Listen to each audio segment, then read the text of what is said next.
ఏర్పాట్లన్నీ పూర్తయ్యాయి కన్నయ్య. నీకు కిరీటం కూడా సిద్ధమైంది. నాకింకా హాయిగా నిద్రపడుతుంది. ఇక నువ్వు కూడా రాత్రంతా హాయిగా నిద్రపో, సరేనా? సరే, పడుకో.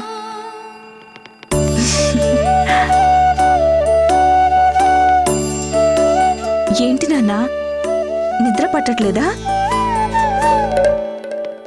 పడుకో నాన్నా, లేకపోతే పొద్దున నీరసం వచ్చేస్తుంది నీకు. ఎలా పడుకోవాలమ్మా? ఆ ఉత్కచుడు రాత్రంతా లోపలికి రాకుండా ఆపాలి కదమ్మా.